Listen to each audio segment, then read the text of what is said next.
Thank you very much. A very big thank you to Dipali and Monica for having me here. And congratulations on all the wonderful work that you're doing to make MMA such a vibrant community for marketing professionals across India. It's an honor to be here, and I'll be honest, I'm a bit nervous because I know I'm standing in front of some of the sharpest marketing minds in the country. And I also know that this is probably the near final stretch of what feels like an Olympic decathlon of marketing brilliance. AI this, quick commerce that, the future of content, the rise of creators, the death of the funnel, and of course, AI sprinkled liberally into everything like coriander on a chart.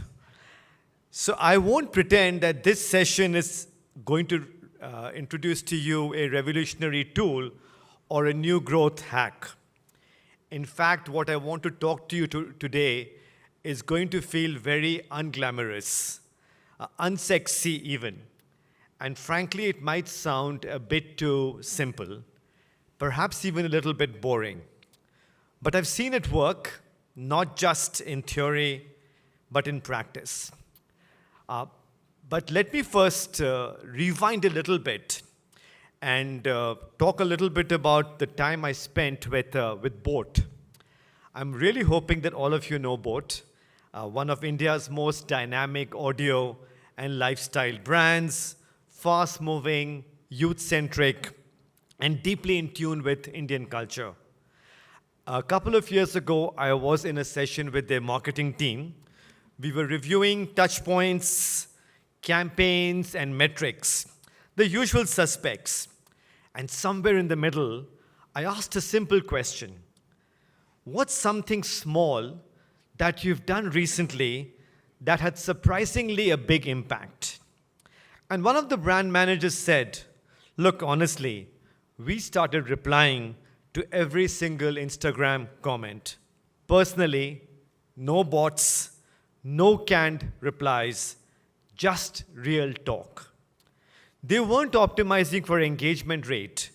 They were building connection. And the results?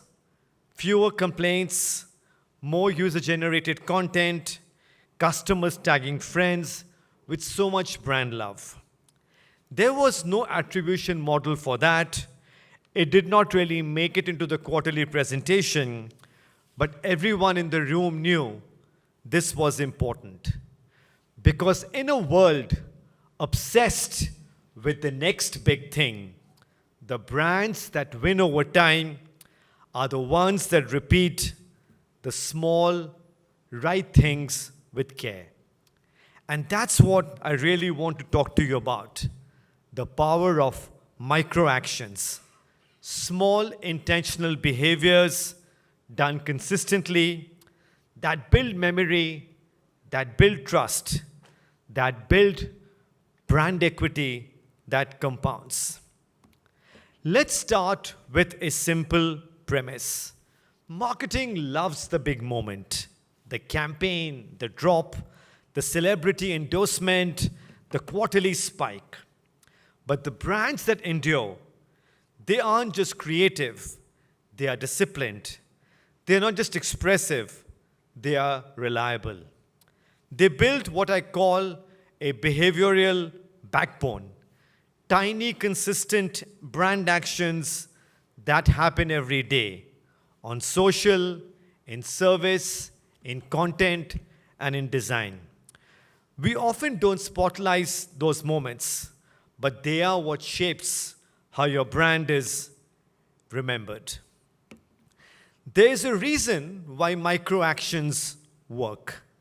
And it's not just intuition, it's science. Habituation. Our brands create memory through repetition. Brands that behave consistently become trusted defaults. Trust, built over time through small, emotionally positive experiences. Behavioral scientists call this emotional residue. Momentum, not just for customers, for teams. Micro wins drive motivation, dopamine, forward motion. Campaigns create spikes, but compounding micro actions creates slope, the kind of growth that lasts. So the question is, why micro moves, actions, why now? And why is this especially relevant today? Because we live, as we all know, in a fragmented, real-time, hyper-competitive world. Attention spans are shrinking, expectations are rising, every interaction counts. We don't control when or where our customers will interact with us, but we do control how we show up in comments, in notifications, in emails, in service calls, in our packaging. Micro actions help you create positive memory traces, deliver brand coherence across platforms, build trust through consistent behavior, not just messaging. So the question is, how do you turn these actions into a system? And let me propose to you a system which I have used effectively before. It's called the CARE framework. CARE can deliver micro actions that scale. C is consistency, rituals over one-offs. A, authenticity, human tone over polish. R, relevance, brand coherence at every single touch point. E, experimentation, agile tests over high-risk bets.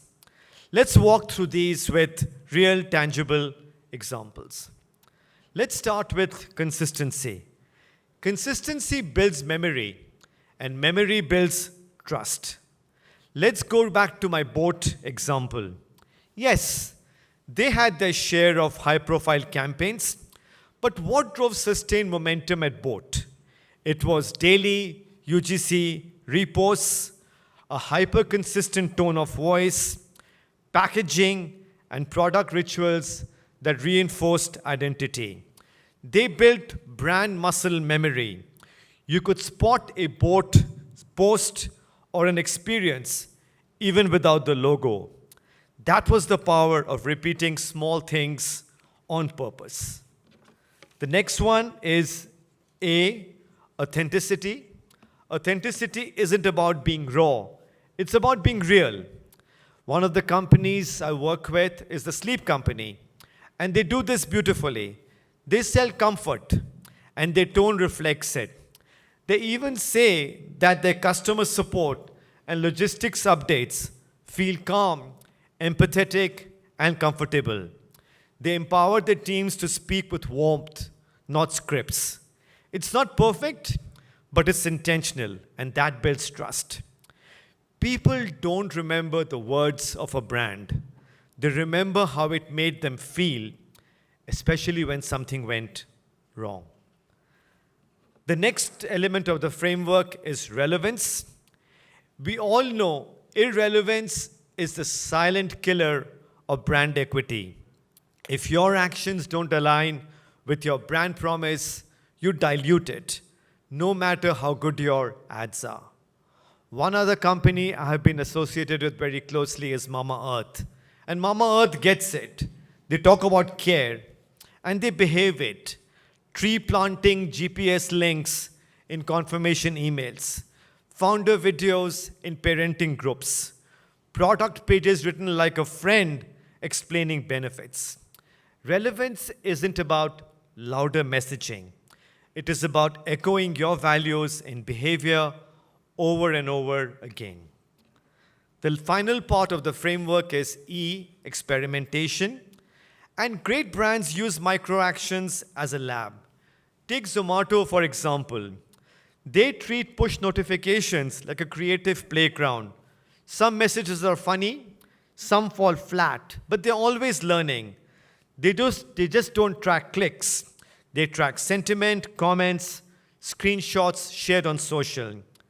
Micro-actions are safe spaces for fast feedback. You don't need a 50 lakh rupee campaign to test brand tone. You just need the permission to try. Now, the real question is, how do you make care in culture.